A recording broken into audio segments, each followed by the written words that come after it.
What is up, everybody? It's your girl J-Nell here with my UFC 146 prediction video. The heavy hitters. Let's get into it. First off, there's a couple of guys who I'm just looking forward to seeing grow. One being Edson Barboza. If you haven't seen him, look him up. Super exciting to watch. He's fighting Jamie Varner, who's a good fighter, but I'm going with Barboza all the way. There is a title shot in this kid's future. Trust me on that. The next one is Diego Brandao. He was on The Ultimate Fighter. He just kind of stuck into my head. He had this chaotic energy with some skill and to me some serious potential. And I'd like to see if he's moved any, taken any steps forward in his career. So I'm picking him to win. He's fighting Darren Elkins, who's a very good fighter, and it could go either way, but I'm just kind of stepping out on faith. All right. The three main events, or co-main events, the three top-tier events on the card are all heavyweight fights, and I think they're all going to be pretty explosive. The first one is Roy Nelson and Dave Herman. Dave Herman's a very well-rounded fighter. He's got 15 wins by knockout.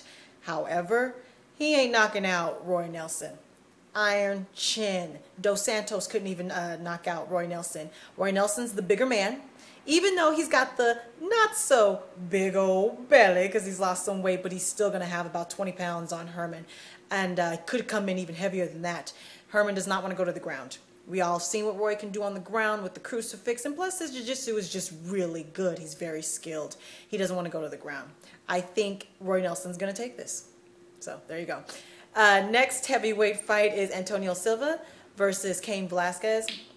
And this is as closest to even as I've ever been. I'm having a very hard time picking a winner in this. If Antonio was a smaller man, I would just go with Cain. But because he's not, I don't think Cain is going to have the power advantage that he usually does. Strength-wise, they're probably going to be around even. He's not going to be able to throw him around.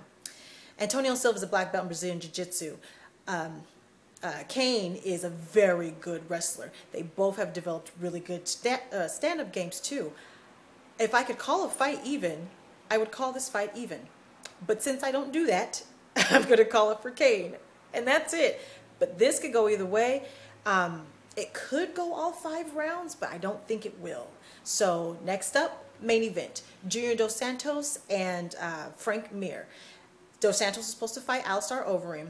Overeem failed some drug tests. I would have really liked to see that, but I'm also going to enjoy this too. I think Frank Mir is a really good fighter, even though I don't care for him. He just ain't going nowhere. If you saw the arm submission that he put on Nogueira in his last fight, Frank Mir ain't going nowhere. You cannot deny his skill. His submissions are nasty. He's got a really good stand-up game. He's knocked people out.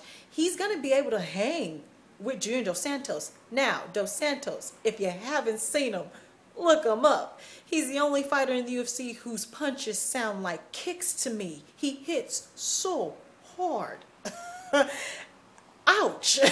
He's got some really good jiu-jitsu, even though we've never seen it because he's never on the ground. And I don't think he wants to get on the ground with Frank. Keep it standing, Junior Dos Santos. That's who I'm picking. I like Dos Santos. If you saw The Ultimate Fighter, he's just a likable guy. It's hard to pick against him. Whereas Frank, even though that's not why I'm picking Dos Santos, I think with the stand-up, if he keeps it standing, he will beat Frank Mir. So it's going to be a good fight, though. Good event. Ladies, make your own money, sign your own checks. Goodbye, everybody.